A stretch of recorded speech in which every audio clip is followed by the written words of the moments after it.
Hallelujah, price lord. ನಮ್ಮ ಕರ್ತನಾದ ಯೇಸು ಕ್ರಿಸ್ತನ ನಾಮದಲ್ಲಿ ನಮ್ಮೆಲ್ಲ ಸಹೋದರ ಸಹೋದರಿಯರನ್ನು ವಂದಿಸ್ತೇವೆ. ನೀವಿನ್ನು ನಮ್ಮ ಚಾನಲ್ನ ಮೊದಲನೇ ಬಾರಿಗೆ ವೀಕ್ಷಿಸುತ್ತಿರುವುದಾದರೆ ದಯವಿಟ್ಟು ಸಬ್ಸ್ಕ್ರೈಬ್ ಮಾಡ್ಕೊಳ್ಳಿ, ಲೈಕ್ ಮಾಡಿ, ಶೇರ್ ಮಾಡಿ, ಹಾಗೂ ನಿಮ್ಮ ಪ್ರಾರ್ಥನಾ ಮನವಿಗಳನ್ನು ನಮಗೆ ಕಮೆಂಟ್ ಮೂಲಕವಾಗಿ ತಿಳಿಸಬಹುದಾಗಿದೆ. ನಿಮಗೆ ಕೌನ್ಸಿಲಿಂಗ್ ಬೇಕಾದಲ್ಲಿ ಕೆಳಗೆ ಕೊಟ್ಟಿರುವಂತಹ ಹೊಸದಾದಂಥ ವಾಟ್ಸಪ್ ನಂಬರ್ಗೆ ನಮಗೆ ಸಂಪರ್ಕಿಸಬಹುದು. ದಯಮಾಡಿ ಕೌನ್ಸಿಲಿಂಗ್ ಬರುವಂಥವರು ಮೊದಲು ನೀವು ಸಮಯವನ್ನು ನಿಗದಿಪಡಿಸಿಕೊಂಡು ನಂತರ ಕರೆ ಮಾಡಿ. ಅನೇಕರು ನೀವು ಡೈರೆಕ್ಟಾಗಿ ಕಾಲ್ ಮಾಡ್ತೀರಾ. ನೀವು ಡೈರೆಕ್ಟಾಗಿ ಕಾಲ್ ಮಾಡುವಾಗ ಅಲ್ಲಿ ಮಾತನಾಡಲಿಕ್ಕೆ ಸಾಧ್ಯವಾಗೋದಿಲ್ಲ. ಆದ ಕಾರಣ ದಯವಿಟ್ಟು ನೀವು ಮೊದಲು ನಮಗೆ ಸಂಪರ್ಕಿಸಿ ನಂತರ ಸಮಯವನ್ನು ತೆಗೆದುಕೊಂಡು ಕರೆ ಮಾಡಬಹುದಾಗಿದೆ. ಇಂದಿನ ನಮ್ಮ ಸಂದೇಶ ಭಾಗ ಯಾವುದಾಗಿದೆ ಅಂದರೆ, ಕ್ರೈಸ್ತರೆನ್ನಿಸಿಕೊಳ್ಳುವಂಥ ನಾವು ನೂತನ ಸೃಷ್ಟಿಯಾಗಿದ್ದೇವ. ಕರ್ತನಲ್ಲಿ ನೂತನ ಸೃಷ್ಟಿ ಹೊಂದಿಕೊಂಡು ಜೀವಿಸ್ತಾ ಇದ್ದೀವ. ಪ್ರತಿನಿತ್ಯವೂ ನಾವು ನೂತನವಾಗ್ತಾ ಇದ್ದೇವಾ ಎಂದು ನಮ್ಮನ್ನು ನಾವು ಪರೀಕ್ಷೆ ಮಾಡಿಕೊಳ್ಳಬೇಕಾಗಿದೆ. ದೇವರ ವಾಕ್ಯದ ಮೂಲಕವಾಗಿ ಕ್ರೈಸ್ತರಾದಂಥ ನಾವು ಪ್ರತಿದಿನವೂ ನಾವು ನೂತನ ಸೃಷ್ಟಿಗಳಾಗಬೇಕು. ಇದು ಪ್ರತಿನಿತ್ಯ ನಮ್ಮ ಜೀವಿತದಲ್ಲಿ ಅಳವಡಿಸಿಕೊಳ್ಳಬೇಕಾದಂತಹ ಕಾರ್ಯವಾಗಿದೆ. ಈ ಸಂದೇಶವನ್ನು ಪ್ರಾರಂಭಿಸೋದಕ್ಕಿಂತ ಮುಂಚೆ ಒಂದು ಚಿಕ್ಕ ಪ್ರಾರ್ಥನೆ. ಪರಿಶುದ್ಧನೂ ಅತ್ಯುನ್ನತನೂ ಆಗಿರುವ ತಂದೆಯಾದ ದೇವರೇ, ನಿಮ್ಮ ನಾಮಕ್ಕೆ ಸ್ತುತಿ ಸ್ತೋತ್ರ ಉಂಟಾಗಲಿ. ಕೊಟ್ಟಂತಹ ಸಮಯಕ್ಕಾಗಿ ಸ್ತೋತ್ರ ಸಲ್ಲಿಸ್ತೇವೆ ದೇವ. ಈ ಸಮಯದಲ್ಲಿ ವಾಕ್ಯವನ್ನು ಹೇಳುವಾಗ ಮಾತನಾಡುವುದು ನಾನಲ್ಲ, ನನ್ನ ಸ್ವಂತ ಬುದ್ಧಿ ಜ್ಞಾನದಿಂದಲ್ಲ, ಪರಿಶುದ್ಧ ಆತ್ಮನೇ ನೀವು ಮಾತನಾಡಿ ಒಬ್ಬೊಬ್ಬರ ಹೃದಯಗಳಲ್ಲಿ ದೇವರೇ ವಾಕ್ಯಗಳು ಕಾರ್ಯ ಮಾಡಬೇಕಾಗಿ ಪ್ರಾರ್ಥಿಸ್ತೇವೆ ರಾಜ. ಕೇಳುವ ಪ್ರತಿಯೊಂದು ಹೃದಯಗಳನ್ನು ಸ್ಪರ್ಶಿಸಬೇಕಾಗಿ, ನನ್ನ ವಾಕ್ಯದ ಮೂಲಕ ಮಾತನಾಡಿ ಅವರ ಜೀವಿತವನ್ನು ಬದಲಾಯಿಸಬೇಕಾಗಿ, ನನ್ನ ಮರೆಮಾಚಿ ನೀವು ಪ್ರಕಟವಾಗಬೇಕಾಗಿ ಯೇಸುವಿನ ನಾಮದಲ್ಲಿ ಬೇಡಿಕೊಳ್ತೇನೆ ತಂದೆಯೇ, ಆಮೇನ್ ಆಮೇನ್. ಸೊ ಅನೇಕ ಸಲ ನಾವು ಹೇಳಿಕೊಳ್ತೇವೆ, ಕ್ರೈಸ್ತರಂತ ಹೇಳಿಕೊಳ್ತೇವೆ, ಆದರೆ ನಾವು ನೂತನ ಸೃಷ್ಟಿಯಾಗಿರೋದಿಲ್ಲ. ಹಾಗಾದರೆ ನೂತನ ಸೃಷ್ಟಿಯ ಕುರಿತಾಗಿ ನಾವು ಎಲ್ಲಿ ಕಾಣಲ್ಪಡ್ತೇವೆ? ನೂತನ ಸೃಷ್ಟಿ ಎಂದ್ರೇನು? ಅನೇಕರು ನಾನು ಕ್ರೈಸ್ತನು ಅಂತ ಹೇಳ್ತಾರೆ, ಆದರೆ ನೂತನ ಸೃಷ್ಟಿ ಅಂದರೆ ಹಾಗೆ ಅಂದರೆ ಏನು ಅಂತನೋ ಅನೇಕರಿಗೆ ತಿಳಿದಿಲ್ಲ. ಸೊ ಹಾಗಾಗಿ ಇವತ್ತು ನಾವು ಮೊದಲನೇದಾಗಿ ಯೋಹಾನನು ಬರೆದ ಸುವಾರ್ತೆ 3ನೇ ಅಧ್ಯಾಯ 3ನೇ ವಚನವನ್ನು ಓದಿಕೊಳ್ಳೋಣ. ಅದಕ್ಕೆ ಯೇಸು, ನಾನು ನಿನಗೆ ನಿಜ ನಿಜವಾಗಿ ಹೇಳುತ್ತೇನೆ, ಒಬ್ಬನು ಹೊಸದಾಗಿ ಹುಟ್ಟದಿದ್ದರೆ ಅವನು ದೇವರ ರಾಜ್ಯವನ್ನು ಕಾಣಲಾರನು ಅಂದನು. ಯೇಸು ಸ್ವಾಮಿಯು ನಿಕೋದೇಮನಿಗೆ ಹೇಳ್ತಾ ಇದ್ದಾರೆ, ಒಬ್ಬನು ಹೊಸದಾಗಿ ಹುಟ್ಟದಿದ್ದರೆ ಅವನು ದೇವರ ರಾಜ್ಯವನ್ನ ಕಾಣಲಾರನು. ಹೊಸದಾಗಿ ಹುಟ್ಟುವುದು ಅಂದರೆ ನಾವೇನು ಅಂದುಕೊಳ್ತೇವೆ ಅಂದರೆ, ಇಲ್ಲಿ ನಿಕೋದೇಮನು ಸಹ ಕೇಳ್ತಾ ಇದ್ದಾನೆ, ತಾಯಿಯ ಗರ್ಭದಲ್ಲಿ ಸೇರಿ ತಿರುಗಿ ಹುಟ್ಟೋದ ಹೊಸದಾಗಿ ಹುಟ್ಟೋದು ಅಂತ ಅವನು ಕೇಳ್ತಾ ಇದ್ದಾನೆ. ಆದರೆ ಯೇಸು ಸ್ವಾಮಿ ಹೇಳ್ತಾ ಇದ್ದಾರೆ, ನಾನು ನಿನಗೆ ನಿಜ ನಿಜವಾಗಿ ಹೇಳುತ್ತೇನೆ, ಒಬ್ಬನು ನೀರಿನಿಂದಲೂ ಆತ್ಮನಿಂದಲೂ ಹುಟ್ಟದಿದ್ದರೆ ದೇವರ ರಾಜ್ಯಕ್ಕೆ ಸೇರಲಾರನು. ದೇವರ ರಾಜ್ಯಕ್ಕೆ ಸೇರಬೇಕಂದ್ರೆ ನೀರಿನಿಂದಲೂ ಹುಟ್ಟಬೇಕು, ಆತ್ಮನಿಂದಲೂ ಹುಟ್ಟಬೇಕು. ರಕ್ಷಣೆ ಹೊಂದಿದ್ದೇವೆ, ಕ್ರೈಸ್ತರಾಗಿದ್ದೇವೆ ಅಂತ ಅನೇಕರು ಹೇಳ್ತಾರೆ, ಆದರೆ ಅನೇಕರ ಜೀವಿತದಲ್ಲಿ ಆತ್ಮನಿಂದಲೂ ಹುಟ್ಟಿಲ್ಲ, ನೀರಿನಿಂದನೂ ಹುಟ್ಟಿಲ್ಲ. ಎಷ್ಟೋ ವರ್ಷಗಳು ಸಭೆಗೆ ಹೋಗ್ತಾರೆ, ಎಷ್ಟೋ ವರ್ಷಗಳಿಂದ ಕ್ರೈಸ್ತರೆನ್ನಿಸಿಕೊಳ್ತಾರೆ, ನಾವು ರಕ್ಷಣೆ ಹೊಂದಿದ್ದೇವೆ ಅಂತ ಹೇಳ್ತಾರೆ. ಹಾಗಾದರೆ ಕ್ರೈಸ್ತರು ಎನ್ನಿಸಿಕೊಳ್ತಾ ಇರುವಂಥ ನೀವು ರಕ್ಷಣೆಯನ್ನು ಹೊಂದಿದ್ದೀರಾ? ರಕ್ಷಣೆಯನ್ನು ಹೊಂದುವುದು ಅಂದರೆ ಏನು? ರಕ್ಷಣೆ ಎಲ್ಲಿಂದ ಬರ್ತದೆ? ರಕ್ಷಣೆಯು ಕರ್ತನಾದ ಯೇಸು ಕ್ರಿಸ್ತನಿಂದ ಮಾತ್ರ ಬರ್ತದೆ. ರಕ್ಷಣೆ ಎಂಬುದು ಏನೆಂದು ನಾವು ನೋಡುವುದಾದರೆ, ಪಾಪದಲ್ಲಿದ್ದಂಥ ಮನುಷ್ಯ ಕುಲವನ್ನ ಆ ಪಾಪದಿಂದ ಬರುವಂತಹ ಕಾನ್ಸಿಕ್ವೆನ್ಸಸ್ ಅಥವಾ ಏನು ಹೇಳ್ತೇವೆ ಅದರ ಪರಿಣಾಮದಿಂದ, ಪಾಪದಿಂದ ಉಂಟಾದಂಥ ಮರಣದಿಂದ ಯೇಸು ಸ್ವಾಮಿ ನಮ್ಮನ್ನು ತಪ್ಪಿಸಲು ಆತನು ಈ ಲೋಕಕ್ಕೆ ರಕ್ಷಕನಾಗಿ ನಮಗಾಗಿ ಬಂದನು. ಈ ರಕ್ಷಣೆ ಎನ್ನುವುದನ್ನು ನಾವು ಯಾವುದೋ ದಾನ ಧರ್ಮ ಮಾಡೋದ್ರಿಂದ, ಒಳ್ಳೆ ಕೆಲಸ ಮಾಡೋದ್ರಿಂದ ಅಥವಾ ನಮ್ಮ ಒಳ್ಳೆತನದಿಂದ ನಮಗೆ ರಕ್ಷಣೆ ಸಿಕ್ಕೋದಿಲ್ಲ. ಕರ್ತನಾದಂಥ ಯೇಸು ಕ್ರಿಸ್ತನ ಕೃಪೆಯಿಂದ, ಕನಿಕರದಿಂದ ಈ ರಕ್ಷಣೆಯು ನಮಗೆ ದೊರೆಯಲ್ಪಡುತ್ತದೆ. ಅದಕ್ಕೆ ಸತ್ಯವೇದದಲ್ಲಿ ಈ ವಾಕ್ಯವು ಹೀಗೆ ಹೇಳಲ್ಪಡುತ್ತದೆ. ಎಫೆಸದವರಿಗೆ ಬರೆದ ಪತ್ರಿಕೆ 2ನೇ ಅಧ್ಯಾಯ 8ನೇ ವಚನ 9ನೇ ವಚನ ಓದಿಕೊಳ್ಳುವುದಾದರೆ, ನಂಬಿಕೆಯ ಮೂಲಕ ಕೃಪೆಯಿಂದಲೇ ರಕ್ಷಣೆ ಹೊಂದಿದವರಾಗಿದ್ದೀರಿ. ಆ ರಕ್ಷಣೆಯು ನಿಮ್ಮಿಂದುಂಟಾದದ್ದಲ್ಲ, ಅದು ದೇವರ ವರವೇ. ಅದು ಪುಣ್ಯ ಕ್ರಿಯೆಗಳಿಂದ ಉಂಟಾದದ್ದಲ್ಲ, ಆದುದರಿಂದ ಹೊಗಳಿಕೊಳ್ಳುವುದಕ್ಕೆ ಯಾರಿಗೂ ಆಸ್ಪದವಿಲ್ಲ. ನಾವು ಪುಣ್ಯ ಕ್ರಿಯೆಗಳನ್ನು ಮಾಡೋದ್ರಿಂದ, ನಮ್ಮ ಒಳ್ಳೆಯತನದಿಂದ ನಮಗೆ ರಕ್ಷಣೆ ಸಿಕ್ಕೋದಿಲ್ಲ. ದೇವರ ವರವಾಗಿದೆ ಈ ರಕ್ಷಣೆ. ಹಾಗಾದರೆ ಈ ರಕ್ಷಣೆ ಯಾರಿಗೆಲ್ಲ ಸಿಗ್ತದೆ ಅಂದರೆ, ಯಾರ್ಯಾರು ಕರ್ತನಾದ ಯೇಸು ಕ್ರಿಸ್ತನನ್ನ ಸ್ವಂತ ರಕ್ಷಕನಾಗಿ ಅಂಗೀಕರಿಸಿಕೊಳ್ತಾರೋ ಅವರೆಲ್ಲರಿಗೂ ಕೂಡ ಉಚಿತವಾಗಿ ಈ ರಕ್ಷಣೆ ಉಂಟಾಗ್ತದೆ. ಪ್ರೀತಿಯ ಸಹೋದರ ಸಹೋದರಿಯರೇ, ಯಾರಾದರೂ ಇನ್ನೂ ನೀವು ಈ ರಕ್ಷಣೆಯನ್ನು ಹೊಂದಿಕೊಂಡಿಲ್ಲ ಎನ್ನುವುದಾದರೆ, ಕರ್ತನಾದ ಯೇಸು ಕ್ರಿಸ್ತನನ್ನ ಸ್ವಂತ ರಕ್ಷಕನಾಗಿ ನಿಮ್ಮ ಮನಸ್ಸಿನಲ್ಲಿ ಈ ಸಮಯದಲ್ಲಿ ಆತನೊಬ್ಬನೇ ದೇವರೆಂದು ನೀವು ನಂಬಿಕೊಂಡು ನಿಮ್ಮ ಮನಸ್ಸಿನಲ್ಲಿ ನೀವು ಅರಿಕೆ ಮಾಡುವುದಾದರೆ, ಖಂಡಿತವಾಗಿಯೂ ನೀವು ಕೂಡ ಆತನ ಆ ಕೃಪೆಯನ್ನು, ಆ ರಕ್ಷಣೆಯನ್ನು ನಿಮ್ಮ ಜೀವಿತದಲ್ಲಿ ಕಾಣಲಿಕ್ಕೆ ಸಾಧ್ಯವಾಗ್ತದೆ. ಯಾಕೆಂದರೆ ಯೇಸು ಕ್ರಿಸ್ತನು ಒಬ್ಬನೇ ಲೋಕ ರಕ್ಷಕನಾಗಿದ್ದಾನೆ. ಆತನೊಬ್ಬನೇ ಮನುಷ್ಯರ ಪಾಪಗಳಿಗೋಸ್ಕರವಾಗಿ ತನ್ನ ಸ್ವಂತ ರಕ್ತವನ್ನು ಆತ ನಮಗಾಗಿ ಕೊಟ್ಟಿದ್ದಾನೆ. ಮನುಷ್ಯ ಕುಲವು ಪಾಪದಲ್ಲಿ ಮುಳುಗಿದ ಸಮಯದಲ್ಲಿ, ನೋವಿನಲ್ಲಿ, ಕಣ್ಣೀರಿನಲ್ಲಿ, ಸಮಾಧಾನವಿಲ್ಲದೆ ದೇವರ ಅನ್ಯೋನ್ಯತೆಯನ್ನು ಕಳೆದುಕೊಂಡಿದ್ದಂಥ ಸಮಯದಲ್ಲಿ ದೇವರಿಗೂ ಮನುಷ್ಯರಿಗೂ ಮಧ್ಯಸ್ಥನಾಗಿ ಯೇಸು ಕ್ರಿಸ್ತನು ಈ ಲೋಕಕ್ಕೆ ಜನಿಸಿ ಬಂದನು. ಈ ಲೋಕಕ್ಕೆ ಜನಿಸಿ ಬರುವುದು ಮಾತ್ರ ಅಲ್ಲ, ನಮ್ಮೆಲ್ಲರ ಪಾಪವನ್ನು ಆತನ ಹೊತ್ತುಕೊಂಡು ಆ ಕಲ್ವಾರಿ ಶಿಲುಬೆಯಲ್ಲಿ ನಮಗಾಗಿ ಬಲಿಯಾದನು. ತನ್ನ ಕೊನೆಯ ರಕ್ತವನ್ನ ನಮ್ಮ ಪಾಪಗಳಿಗೋಸ್ಕರ ಆತನು ಹೊತ್ತುಕೊಂಡನು. ನಾವು ವೇದಗಳನ್ನ, ಪುರಾಣಗಳನ್ನ ಓದುವಾಗ ಅಲ್ಲಿ ನಾವು ಕಾಣಲ್ಪಡ್ತೇವೆ, ರಕ್ತ ಬಲಿಗಳನ್ನ ಯಾಕೆ ಕೊಡ್ತಾ ಇದ್ರಂದ್ರೆ, ಪಾಪವು ಪರಿಹಾರವಾಗ್ಲಿಕ್ಕೋಸ್ಕರ ರಕ್ತ ಬಲಿಗಳನ್ನ ಕೊಡ್ತಾ ಇದ್ರು. ಆ ಯಜ್ಞಗಳನ್ನ ಮಾಡ್ತಾ ಇದ್ರು, ಹೋಮಗಳನ್ನ ಮಾಡ್ತಾ ಇದ್ರು. ಕುರಿಗಳನ್ನ, ಪ್ರಾಣಿಗಳನ್ನ, ಪಕ್ಷಿಗಳನ್ನ ನಾವು ಯಜ್ಞ ಮಾಡುವುದನ್ನು ಕಾಣಲ್ಪಡ್ತೇವೆ. ಆದರೆ ನಿಮ್ಮ ಪಾಪಕ್ಕೋಸ್ಕರವಾಗಿ ಯೇಸು ಕ್ರಿಸ್ತನೇ ಯಜ್ಞದ ಕುರಿಮರಿಯಾಗಿ ಆ ಶಿಲುಬೆಯಲ್ಲಿ ಬಲಿಯಾದನು. ಆ ಯಜ್ಞದ ಕುರಿಮರಿಯಾದಂಥ ಯೇಸು ಕ್ರಿಸ್ತನ ನಾಮದಲ್ಲಿ ಸಕಲ ಪಾಪವು ಪರಿಹಾರವಾಗ್ತದೆ. ಇಂದು ಮನುಷ್ಯನಲ್ಲಿ ಎಷ್ಟೋ ಜನರ ಮನಸ್ಸಲ್ಲಿ ಏನಿದೆ ಅಂದರೆ, ನಾನೊಬ್ಬ ತಪ್ಪು ಮಾಡಿದಂಥ ವ್ಯಕ್ತಿ ಆಗಿದ್ದೇನೆ, ನಾನು ಬದುಕಲಿಕ್ಕೆ ಯೋಗ್ಯನಲ್ಲ ಅಂತ ಅವರ ಮನಸ್ಸಾಕ್ಷಿಗಳು ಅವರನ್ನು ಚುಚ್ಚಿ ಏನು ಮಾಡ್ತಾ ಇದೆ ಅಂದರೆ ಖಿನ್ನತೆ ಪಡಿಸ್ತಾ ಇದೆ.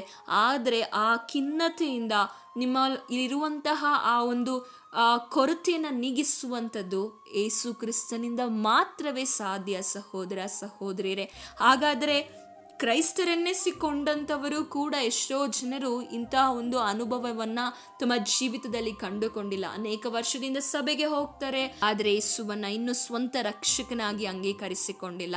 ಎಷ್ಟು ಜನ ಇನ್ನೂ ಸ್ವಂತ ರಕ್ಷಕನಾಗಿ ಯೇಸುವನ್ನ ಅಂಗೀಕರಿಸಿಕೊಂಡಿಲ್ವೋ, ಈ ಸಮಯದಲ್ಲಿ ನಿಮ್ಮ ಹೃದಯವನ್ನು ದೇವರಿಗೆ ಒಪ್ಪಿಸಿರಿ.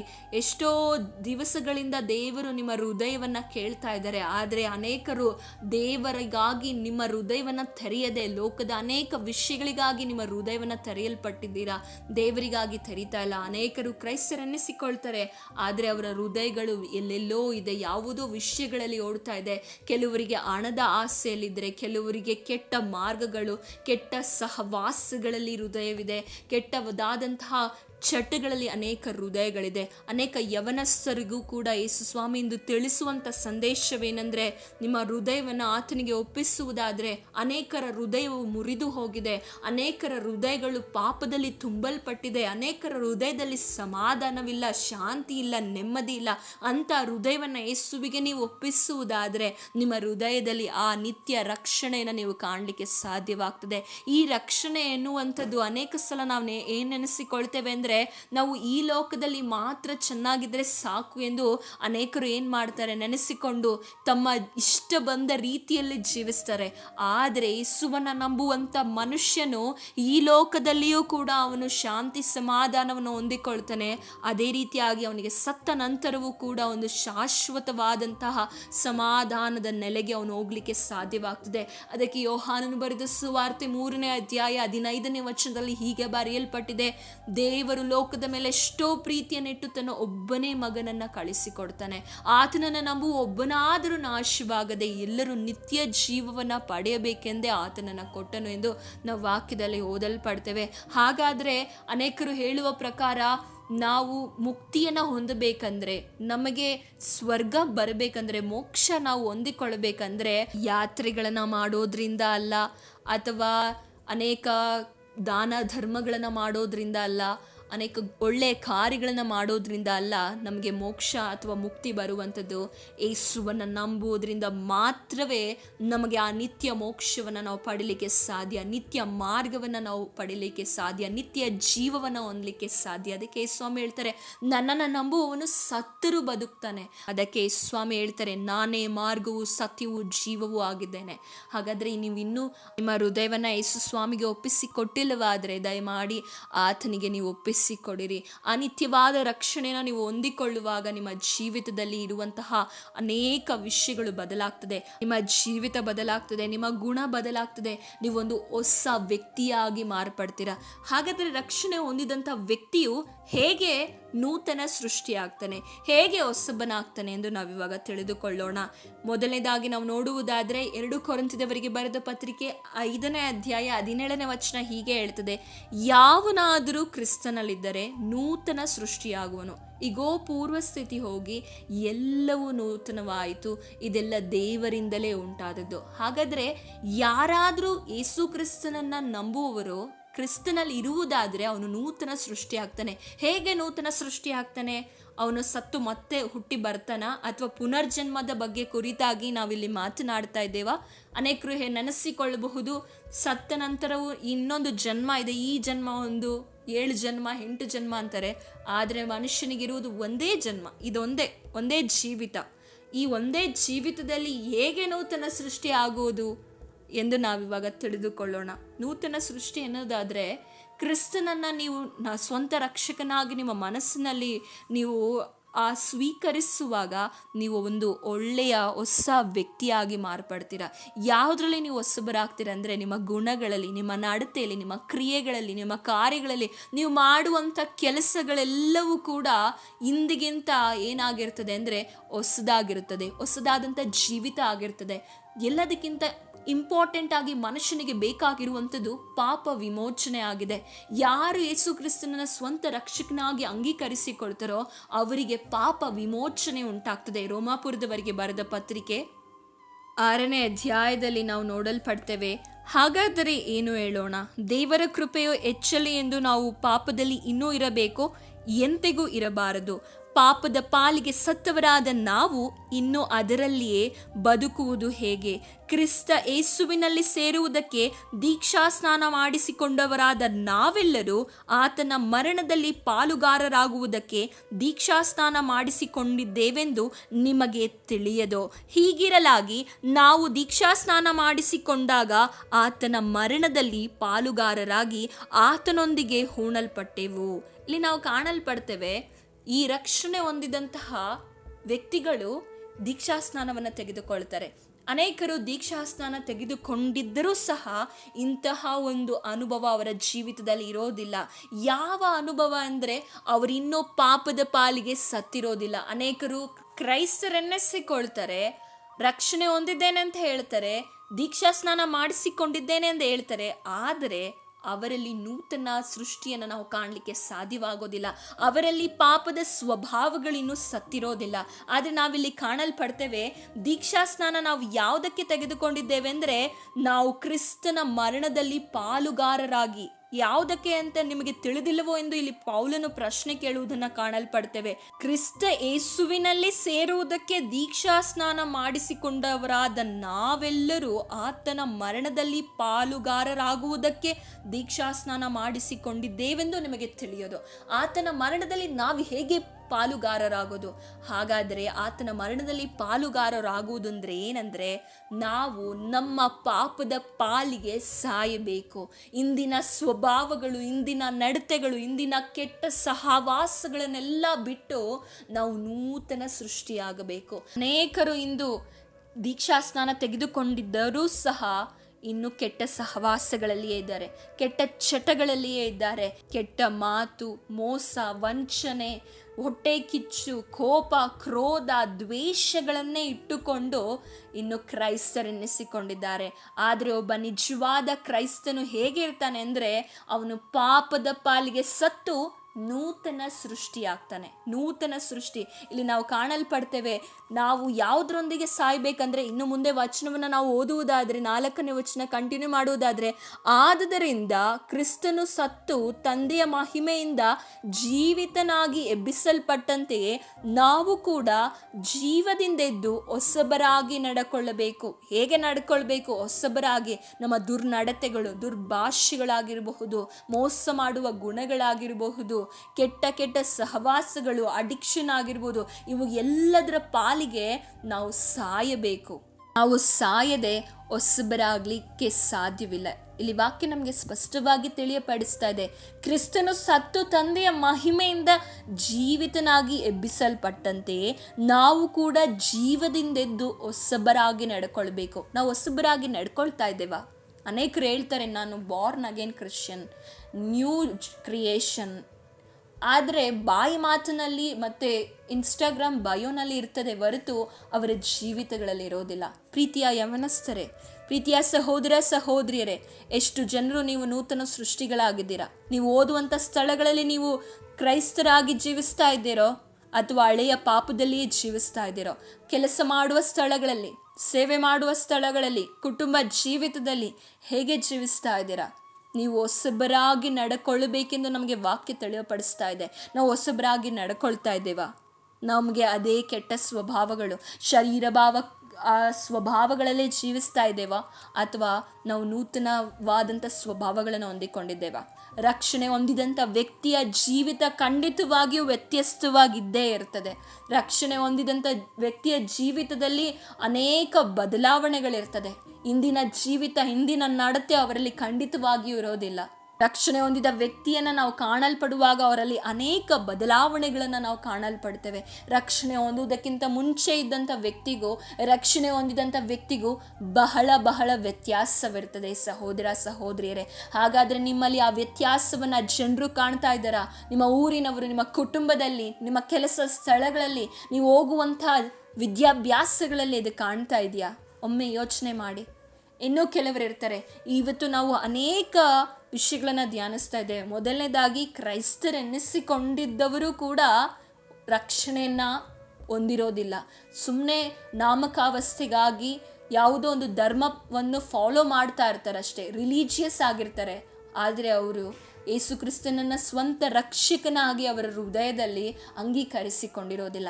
ಯೇಸು ಸ್ವಾಮಿಗೆ ಧರ್ಮವನ್ನು ಅನುಸರಿಸೋರು ಬೇಡ, ಆತನನ್ನು ಅನುಸರಿಸುವವರು ಬೇಕು. ಇಂದು ಅನೇಕರು ಏನಾಗಿದ್ದಾರೆ ಅಂದರೆ, ಧರ್ಮವನ್ನು ಅನುಸರಿಸ್ತಾರೆ, ಆದರೆ ಸತ್ಯವೇದದಲ್ಲಿರುವಂಥ ವಾಕ್ಯಗಳನ್ನು, ಸತ್ಯವೇದವನ್ನು ಅನುಸರಿಸ್ತಾ ಇಲ್ಲ. ಇನ್ನೂ ಕೆಲವರಿಗೆ ಯೇಸು ಕ್ರಿಸ್ತನ ಕುರಿತಾದಂಥ ಪರಿಚಯವೇ ಇರೋದಿಲ್ಲ. ಆದರೆ ಯೇಸು ಸ್ವಾಮಿಯು ಮನುಷ್ಯ ಕುಲದ ಪಾಪ ಪರಿಹಾರಕನಾಗಿ, ರಕ್ಷಕನಾಗಿ ಈ ಲೋಕಕ್ಕೆ ಇಳಿದು ಬಂದು ಆ ಕಲ್ವಾರಿ ಶಿಲುಬೆಯಲ್ಲಿ ಪ್ರಾಣವನ್ನು ಕೊಟ್ಟು ಮತ್ತೆ ಜೀವಂತನಾಗಿ ಎದ್ದಂತಹ ಏಕೈಕ ದೇವರು ಆತನೊಬ್ಬನೇ ಎಂದು ನಾವು ಈ ಒಂದು ವಿಡಿಯೋ ಮೂಲಕ ತಿಳಿದುಕೊಳ್ಳುವವರಾಗಿದ್ದೇವೆ.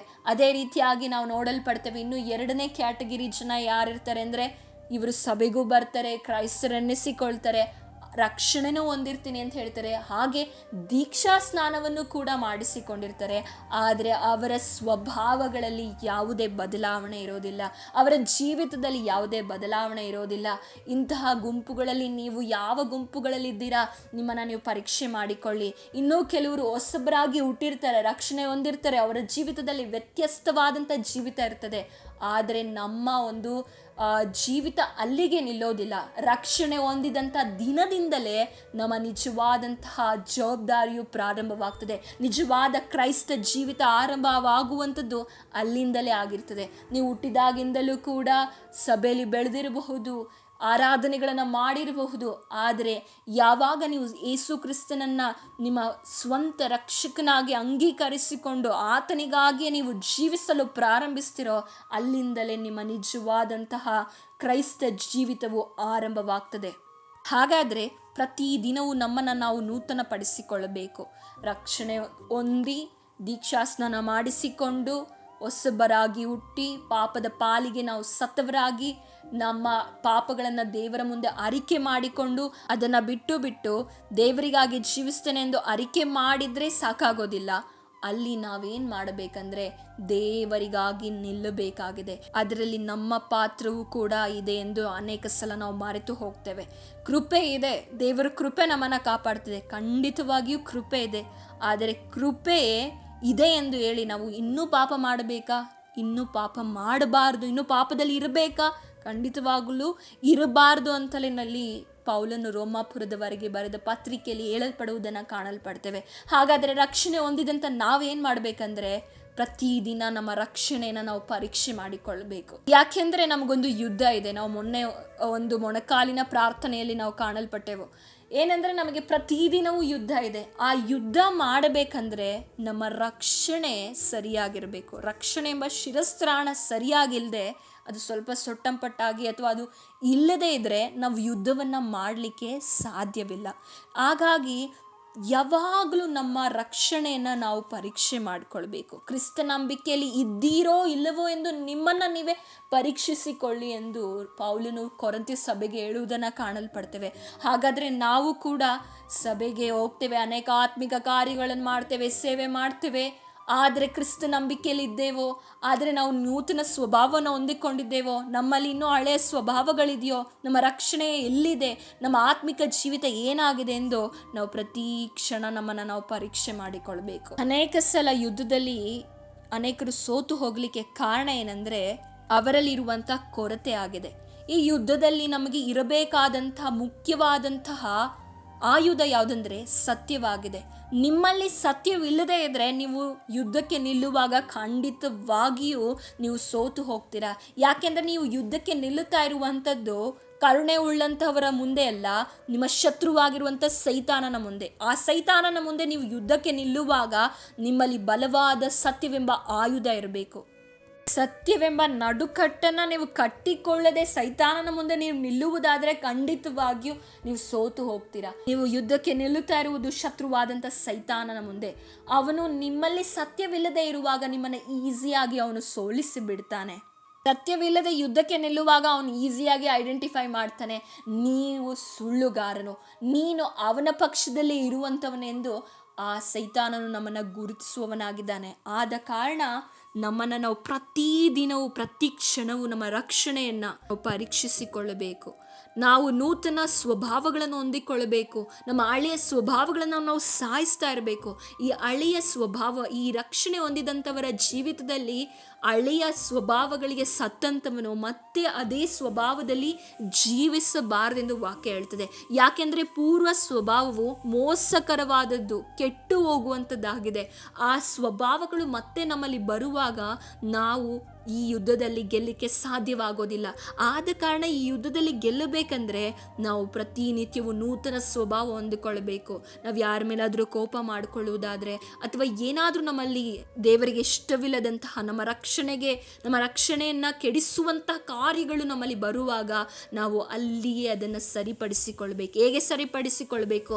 ದೇವರ ಆತ್ಮನಿಗೆ ನಮ್ಮ ಹೃದಯವನ್ನು ಒಪ್ಪಿಸಿಕೊಡಬೇಕು.